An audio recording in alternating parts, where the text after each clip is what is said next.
Yo, what's up, guys? Welcome back, Move Minds. Today we have a lot of stuff to talk about. We have a DC film plot future with Superman, Green Lantern, and R-rated movies.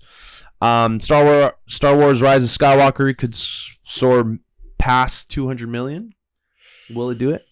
And Mandalorian Episode 4. Ooh. Which we will go ahead and do that too, and plus box office. So box office always in the beginning, man. I want you guys to know what the movies are making. So stay connected. Stay connected with what's going out there. All right. Well, and number 5, A Beautiful Day in the Neighborhood with Tom Hanks. I really want to go see that movie. It made 33 last week. It made 11 million, so a little under what I would think that this movie would make, but whatever. Ford and v Ferrari. I heard my friend Ish here went to go see it. Yes. Yeah, so it looks pretty good to me. So it came in with 14 million this week. And Knives Out on second place, which is really good. It's been getting really good reviews actually with 22 million.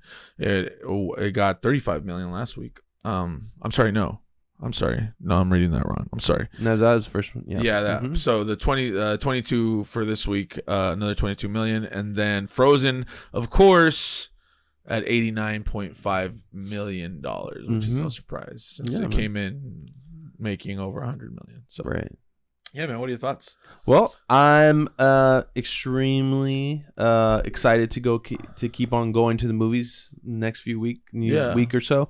There's tons of movies that I haven't been able to watch because just being away and stuff like that. But my gosh, I'll tell you, Ford and Ferrari was totally worth it. Going to watch it. I highly recommend it.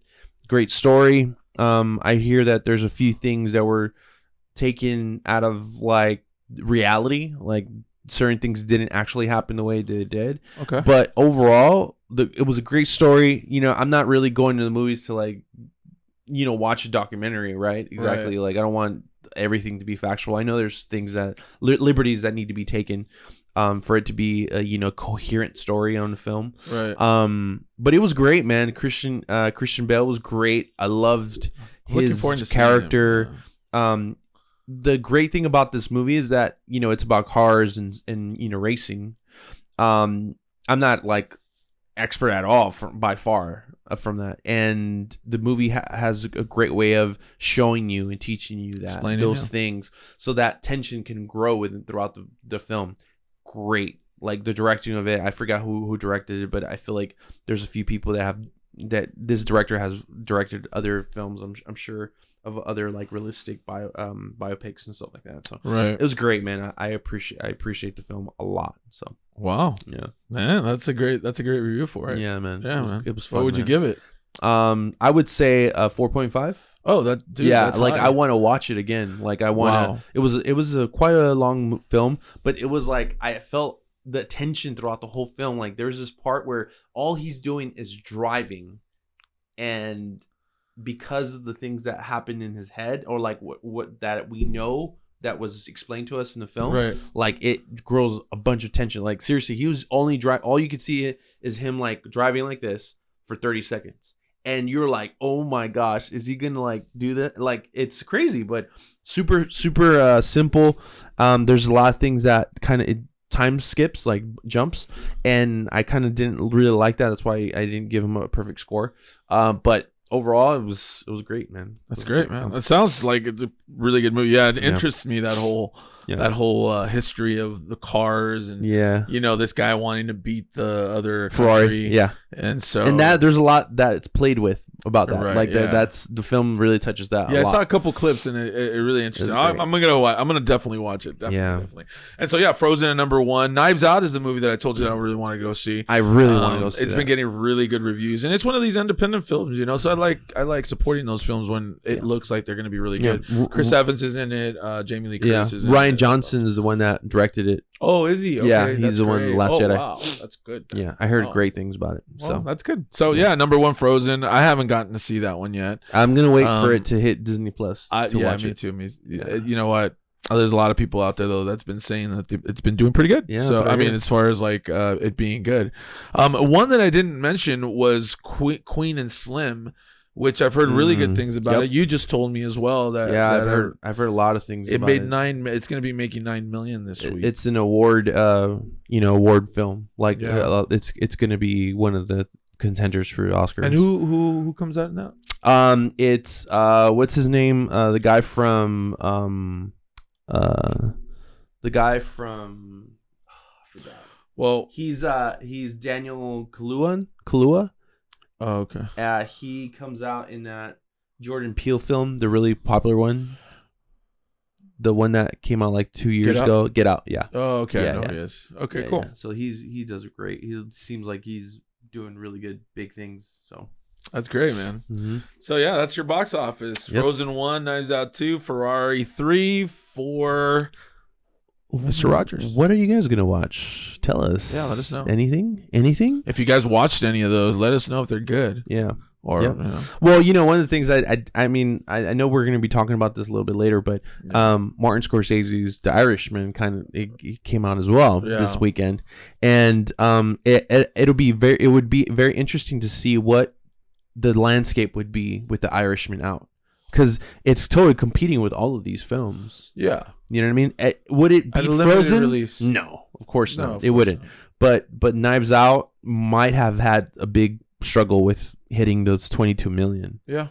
Yeah, unfortunately, I really feel like, well, we'll get back into it about The Irishman. But yeah, man. I mean, it would have definitely been some kind of hit for some of these movies if it would have been just a theatrical release. This movie was released limited theaters. Yeah. So because they spent so much money on it, and when you guys watch it, you'll see why. Yeah. Well, all of Martin Scorsese's films have made over 100 million on the weekend. Yeah. So yeah. We'll see. All right, guys. We'll stay around for a review on that because we're gonna talk about that. We're gonna talk about it, boy. Yep. All right, so the first topic on Hot Tops. We're gonna be talking about The Mandalorian. Yes, episode 4. God. Did you just say The Mandalorian, dude? Mandalorian. I felt like this is the way. This is the way. This is the way. This is the way. I'm talking to my wife like this now. Like sometimes when we're in the kitchen, I want a quesadilla. This is the way. This is the way. Anyway, it's been fun. Anyway, guys, so. Episode 4, I think everyone watched it already. I mean, it's been talked. Yeah. This is spoiler. This is, we're going to talk about it. I mean, spoiler deep. Yeah. Dude, it's been just great, right? Like these last 3 episodes, and especially this third one. That was so good. Would I say 4 is better? No, it wasn't better than the last one, but it was definitely really good. Definitely better than the first episode. Yeah, most definitely. Yeah. That's what I thought. But it kind of gives you what Jon Favreau is really like. This fourth one that you can see already what he's doing. I think even more so now. As far as what he's doing in regards to how he's going to approach the series. And I'm sure there's going to be a big objective, just like there is anything else, right?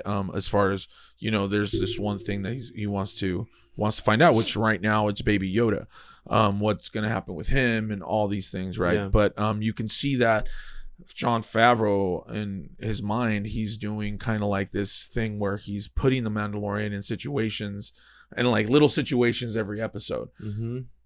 Nothing having to do with exactly what's going on with Baby Yoda or with him and what's going to happen with their lives or whatever, but more like little side stories that he goes on because he has to survive, or this is where, you know what, I'm going to chill.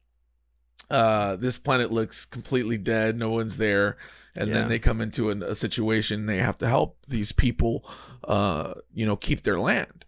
And so to me it seems that Jon Favreau is going for those kind of that storytelling, that he's going to definitely tell a story with telling other stories within that same story. So I love it. I can't say more enough about how great I feel that Jon Favreau is taking the direction of Mandalorian. And wow, it's just, the episode was great, and we'll get more into that. But what was your my quick take on it? it was for sure not better than the last 2 episodes, but better than the first one for sure. Like I did enjoy this episode more than the first one. Not that the first one was bad at all. No, I know we say that, and but we it's feel crazy. like yeah. And I see what Jon Favreau is doing and what you were talking about, and I'm enjoying that he's taking his time to like really reveal certain things about Mandalorian and about the characters around, adding people to the whole thing, like the girl, the trooper, Gina Guerrero, I think it's called. I forgot her name. Yeah, I don't remember. I forgot her name, but she's like a ex-wrestler, right? Wasn't she? Right, yeah. She was in the WWE. Yeah, and she's been in acting roles and stuff like that before. Right, she's been in the Fast and Furious. Oh, yeah, okay. All that stuff too. Yeah, so she's been around. She did good. I like the action scenes and stuff like that. Too. Overall, it's a great addition to the series. It's definitely not the weakest link, which is crazy. Bryce Dallas Howard, Ron Howard's daughter, and she's an actress. She comes out in Jurassic World and other films, and she comes out. She directed this episode. Oh, you were saying, yeah, and so she did a great job. I mean, I really enjoyed the role that the female role. I forgot her name again, but her, like, it was great. It was a great addition to the arc. So. Yeah. I mean, talking a little bit more about the episode, I feel that again, Jon Favreau was trying to make us like really understand that he wants the Mandalorian to really explain his story and who he is by putting him in these situations, and I think a lot. He did a lot this episode with being able to explain exactly why he doesn't take his helmet off, which is one of those things that I feel is super intriguing, and I feel that that's why the show works a lot as well, because you have this guy that speaks so mysteriously. I don't know, just it's a very appealing talk that he has, that the way he speaks under that helmet. And they were getting into, why doesn't he take his helmet? When was the last time he took his helmet? So I thought all those things were super cool. That was nice to find out. And Mandalorian says, "Oh, I took it off this morning." And so the guy takes off his helmet to eat and stuff, guys. I mean, this guy is human, or he is, humanoid. Yeah, humanoid and stuff. So, he goes poop and all that stuff, I'm sure too. Imagine him sitting on the toilet with his helmet on. This is the way. Wiping. Oh my God. Oh Lord. Thank you. Oh yeah. So this guy definitely takes his mask off. Needless to say. But the question is, the question that she says is like, when was the last time you took it off in front of people? And that's a different story. And he explains why, the last time he did that was when he was a child. And so you get really into that story, into that relationship. The woman. The farmer. The farmer woman, like, really wanted. I want to say this before you get into, because I want you to break it down to definitely, because but there was an instance, because Mandalorian helped them be able to save their town and them being able to stay there. She wanted to kind of give him gratitude. There was this one piece where she's like, "Hey, can I talk to you about something inside the hut?" And he's like, "No, not right now." And I'm just like, what the heck? Was that like a little thing back when Han and Leia did his like, "I love you, I know" kind of thing? Right. But I didn't catch that. I gotta watch the episode again. Yeah, there was like a little thing, and so the lady right there, his friend, the wrestler girl, tells him, "Man, you can just settle down now." And it just seems, for a moment there, funny. I thought he was gonna do it. I thought that's what the direction of the show was because gonna take. Did say yes. He's like, "Are you happy?" The lady says, "Are you happy here?" This is when Mandalorian already beat everything. They're able to stay the town. He's thinking he's gonna leave Baby Yoda there because it's a better life for him right there. And then the lady asks Mandalorian, "Are you happy here?" And I believe the Mandalorian said yes in a very kind of vulnerable way of saying it. And at the end, he's like, no, I gotta go. But I did notice that, dude, that he didn't go in there. So my question was, he didn't go in there because he knew that she probably wanted to have some kind of relations with him or whatever. So anyway, when you go back and watch it, I gotta watch it. I gotta watch it. That's what I got from it. Yeah, I mean, I enjoyed that part. I thought for a little bit there that he was definitely going to stay, and I appreciate that they didn't, because I feel like that would have slowed down the show way too much. I appreciate the battle, and that was kind of like, I feel like a little bit forced, but like I see why like they even stayed there, and what was the point of it all. I like that. I like that idea of like them having to defend everybody and stuff like that. That was cool. The one thing I do appreciate is that they keep on adding a little bit of Empire lore in it with the whole ATST. Yeah. How they repurposed it. The pirates, I guess they're pirates. I'm not sure. Yeah, they weren't. Yeah, they weren't stormtroopers. Yeah. But how they repurposed it, and how they keep on saying, look, I've seen this machine take out whole battalions. You know what I mean? And how like it's so like. Everyone's aware of how powerful that thing is, so it's great to see a little bit of Empire stuff going in there. I did enjoy the fact that Baby Yoda was able to go ahead and play with like other kids and stuff like that. Oh yeah, that was and really he's walking cool, around that whole battle where like there's like fighting and stuff like that, and then Baby Yoda's just like with his like soup. that was classic, dude. That was so good. That dude. was classic. I saw on Twitter the other day, yesterday, what that whole like scene is like the new sipping tea, the Kermit that's sipping tea, like, oh, that's none of my business meme. Oh yeah, like it's like the new version of it. Oh, it's the new meme, instead of the Kermit. Yeah. Okay. So that's pretty cool. Yeah, that's funny. But yeah, man, overall the episode was great. I can't wait to see what happens next. I love how they ended it, that where Baby Yoda was going to stay back. Yeah. And the bounty hunter found them and stuff like that. I appreciate that they did that, because I was device, like, someone's going to find Baby Yoda. If they have the tracker still, they're going to find him. Right. And so I'm glad that they did do that. And so now I think this episode was meant to show the Mandalorian and us that they have no home. Like they cannot settle anywhere, and I think that this is what's going to happen now. Like they're just going to be on the move. Am I mistaken? But did I hear that Baby Yoda's 50? Yes. Okay. They state that on the first episode.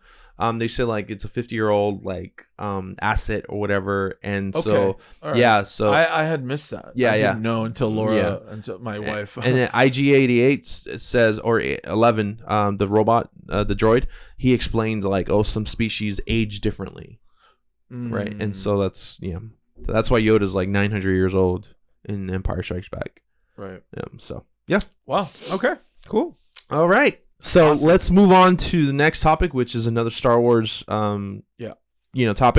The massive 200 million opening predictions for Rise of Skywalker. It's set. We're like, is it like 2 weeks away?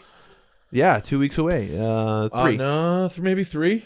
Maybe 3 weeks away. Yeah, I think you're right. More like 3. About 3 weeks away. And 3 weeks away. And it's coming down to the wire. They're starting to do press tours now. I saw them on different shows. Daisy Ridley. Look at Duke, I don't know if you guys see this, but like Duke just laid on my freaking laptop. Hey, Duke. You're gonna discontinue my freaking audio. Anyway, look, he's all mad at me now. He gets mad, guys. Anyway, so they've been doing press tours and stuff. So it's being stated that Rise of Skywalker is going to be doing from 175 million to 200 million, according to some tracking. What do you think? What do you think about that? Do you remember how much the last one made? Opening? Yeah, Last Jedi did 220. Okay, so Force Awakens did 247. Jeez. Yeah, no, it absolutely was going to do that. It was coming back. Harrison Ford was in the trailer. I mean, it's ridiculous. Anyway, 200 million. Do I think it can do it? Yes, absolutely, it can. Will it? I don't know. It is the third one. Mm-hmm. It's probably the one Star Wars films that probably is lacking in its marketing. And I feel like it's not hyped up. I think Mandalorian took away a lot of the buzz. Perhaps, absolutely. I mean, I could see how that can affect it to some degree. But it should probably help it, if anything, though, too, due to the fact that it's Star Positive, Wars. yeah. And, people want that world universe more. Yeah. So you can probably defeat those. Probably they null and void themselves. Maybe, I don't know. Yeah. For the people that do and for the people that don't. Anyway, as far as 200 million, absolutely, I think it could do it. It's the third one. It's not marketed as well as the other ones. There's less people coming out in this one as far as what they've shown on the trailers. So because of that, I don't think it'll do 200 million. I think it'll do a good 180 maybe or so. Man, I hope wrong. Because of it, I think it'll do. Not to say it will, but I feel because of it not really giving the audience what it wants, which is they want to see a Force ghost in there. That's an older, character, which this would be the first movie that they don't show anyone in the trailer other than C-3PO and R2-D2. And the fact that Palpatine is there, absolutely, it's great. We haven't seen him though either. We've heard him, and we pretty much know he's going to be in the movie. And that's why I think that it's a sure 200 million or a little bit more because of that. Because of Palpatine. The only problem with that is that I believe they kind of messed up a little bit with not showing Palpatine. I think so in too. the trailers. I think so. A lot of people may not really catch the vocal cues, right? Which is pretty prevalent. Like in the last episode, the last trailer, it's there. Like he's speaking throughout half the trailer, pretty much. But a lot of people may not understand that it's him. I think that they should have pushed a little bit more on the Palpatine. But that raises a question to me: is it intentional that they don't want to show Palpatine because it's too spoilery? Like, what will it release? Because other spoilers. Like. It would actually. It would. If you think about it, if they were to show him after all this time, he has to look different. There has to be a difference, unless you still cloak him up and you can't see him anything or whatever. Right. I do think that there would have been a service though to that if they were to be able to, if they are going to bring him back in that way, which I think they will, because obviously. I would have done some kind of side thing, kind of knowing that, that's him. Make people excited is what I say always. In anything you do, you always want to include something that people are going to be like, oh my God, that is Palpatine. I would have lost my mind on a trailer if he would have spoken and he would have been looking at Rey or something to know that they have this interaction. And I think that would have... Which it could have been that throne. And it's still gonna happen. That throne that that she's like sitting on she's standing in the bottom, and then there's like a throne like picture from behind, and which this still I can think happen. And it still can. I'm sure it's probably gonna happen. Maybe Palpatine being in front of Rey. Yeah, I think that the movie's set for something big. It's being promoted as the last movie of the saga, so I think a lot of people are going to show up for it. I think I have faith in you people. Let's show up. Galaxy Edge also probably helps it out too. Yeah, I guess so. There's a new Star Tours ride for Rise of Skywalker on the 20th. It's appearing. Okay. So like brand new scenes. You know how they do it for The Last Jedi, where they show that red planet. Oh yes, right, or the white and red planet on the new version of okay, exactly. So now they're doing it for the Rise of Skywalker. So I'm really excited. Like I'm going on Thursday to watch the film with you. Right, we're gonna watch it. Probably gonna do a review that night. The next day, I think I'm gonna take off work and I'm gonna go to Disneyland because I wanna ride the Star Tours. Oh yeah, okay, so that's cool. I want to do that. So I think that Star Wars is definitely going to make its money really well. If one thing I wanted to bring up was I know that Daisy was on the late night show the other night. Yeah, she mentioned she's like, "What do you pick, a Porg or Baby Yoda?" And she was like, "Oh, absolutely, Baby Yoda. I hate porgs." Yeah, dude, that was so good. I was like, "What the heck? How can you hate porgs?" She has like this really bright smile. She's like, really, she's very, very. I love her, man. Great energy from her, man. Great energy, man. It's no wonder they picked this girl for this. She just has great energy. I love her. Absolutely. Did you see her rap? I didn't. No. Oh my gosh, it's so good. I didn't. I just saw that. I just clicked on the Baby Yoda. Oh yeah, I want to see it. Yeah, she does like a breakdown, like a 4-minute breakdown of the whole saga, and she like does like just raps. It was pretty good. I mean, she's not a rapper, but you could tell that she practiced and she she did a good effort on it. So it was cool. It was cool. If you guys don't know anything about Star Wars, watch that rap and you'll be up to date. And so much more other things, guys, that we can talk about Star Wars that we've already pretty much talked about in other videos. So we're just gonna we'll move on. We'll move on. Yeah, guys. But we can. Oh my God! We can definitely do that. Yeah. We could talk about Star Wars all day. So let us know if you guys are gonna go watch it on Thursday. Do you guys want to join us? Our theater is booked, but you guys can join. Yeah, you guys can join on Friday. You guys want to go see maybe, it? Sneak in. No, I'm not condoning sneaking in. No, not in our theater. You can't. Anyway, so the next topic, the final topic of today, we'll be talking about DC films, plot, future with Superman, Green Lantern, and R-rated films. Variety came out with this exclusive report from Variety, of course, talking about what this future of DC has to offer.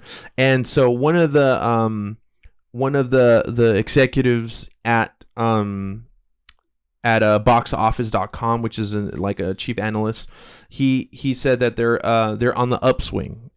They had a rocky period, but they're starting to find their footing. So what he was talking about is that, we all know DC films have not had the greatest past, but now with Joker and other stuff like the Birds of Prey coming out, and they've had some test screenings on it, and they feel extremely confident about Birds of Prey, and some other stuff that's coming up in the future, like Green Lantern and some other stuff. What are your thoughts about the future of DC? Well, they seem extremely optimistic, which is great. Which is great because I love DC. Mm-hmm. I think they have to say that. I mean, come on. Obviously, they're not gonna say anything different. Yeah. Than that. They're really excited. I'm not too excited about the Birds of Prey with the trailers that have been coming out. They're very underwhelming to me. Other than some key parts in the trailers that I like. But as far as what they're doing with Green Lantern and all that stuff, I mean, that's great. That's great stuff. I mean, they have the material. They have the content to be just. They just got to figure out how to do it well. And that's DC's biggest Achilles heel, is how to do things well and how to tell a story. And I feel that sometimes they lack in being able to execute that in a lot of their stories. And that's why Marvel is so eons ahead of what they do sometimes, because of the way that they pick directors that know how to tell stories.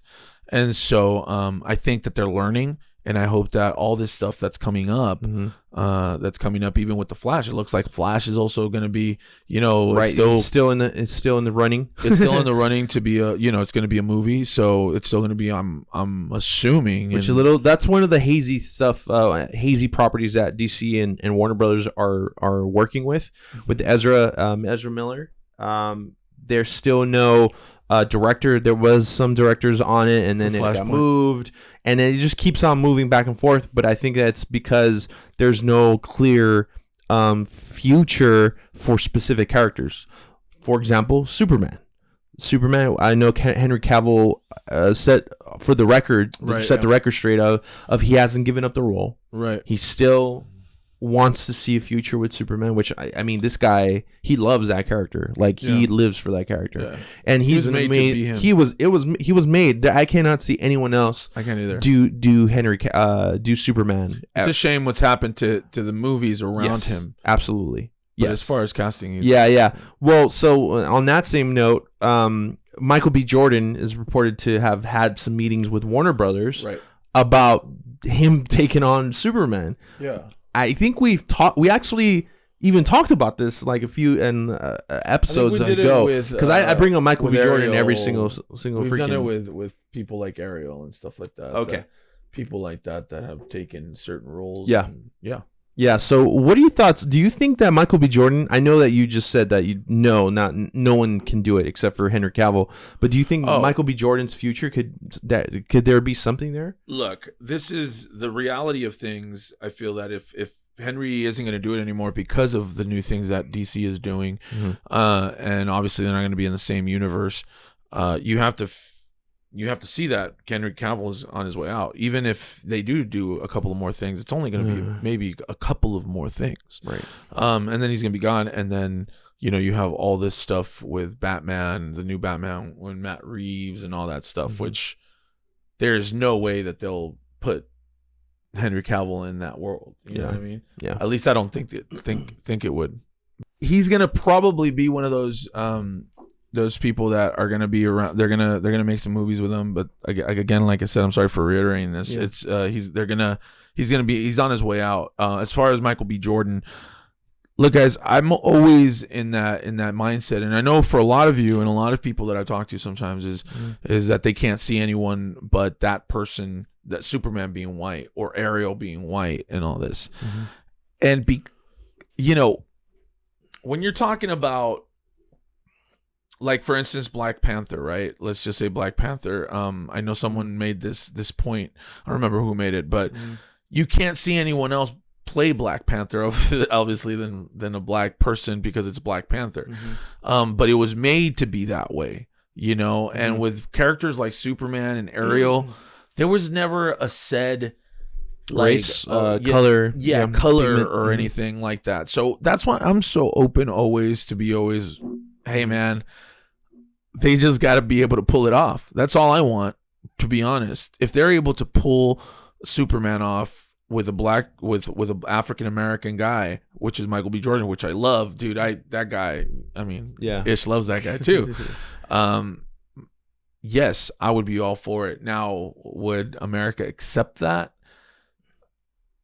I think it'll be divided. I think it would definitely probably be on the side of, no, they want someone Caucasian to play him. Unfortunately, that's what I think. I think the character has been around for almost 80 years or something like that. Yeah. 75 years. Yeah. Like, it's kind of hard to play different, just to change that basic thing. It's very, very basic, and it doesn't. I mean, I love Michael B. Jordan. I just can't see a black Superman, not the Clark Kent, like a black Clark Kent. I just can't see it. It's kind of tough for me. It's tough for me too. Yeah. But I'm extremely excited to see the HBO Max Green Lantern. I think we talked about this before. A few of these topics we have talked about it. Yeah. But it's great to see a source from Variety really talking about these things, kind of like what we've been talking about, to be quite honest with you. Yeah. We mentioned a lot of these things, you know what I mean? And the report, we're going to have a link down below. You guys could check it out and see what we're talking about. But yeah, I mean, it's great. I can't wait for that. HBO Max, I'm probably going to get that because of Green Lantern. Aside from that, I mean, yeah, DC future films look promising, man. I mean, even if I don't know how they would put in Henry Cavill, to be honest, right now at this point. I don't know where. Well, other than Black Flashpoint. Oh, Black Adam. That's another thing that we haven't talked about. Absolutely. Yeah. And there's talks that he might show up there. He said that he would like to. That's what Henry Cavill said. Of course he's going to. But then that Black Adam would be in another world, in the same world. Then. Yes, absolutely. Yeah. Yeah, they're going to bring other superheroes on that. So they might be as well. They might be. They might be. Do you think that maybe DC is going for having a world with Matt Reeves? 3 worlds, you mean? Like multiple worlds? Yeah, universes? But not to mesh them. Right. But who knows in the future how they might do something, dude. It's I mean, that's what they have. I see the same characters but in different worlds. Yeah, doing different movies. It's possible. I mean, they're already doing it. Well, yeah, they are, in a very light, minimal. Yeah, but that's the DC's biggest character, DC's biggest villain. Yeah, and they pull it off. And yeah, Jared Leto was a little pissed off about it, but I mean, DC doesn't care, man, because they did $1 billion with 60 million. So, oh my god, yeah, dude. That's what an investment that was. So.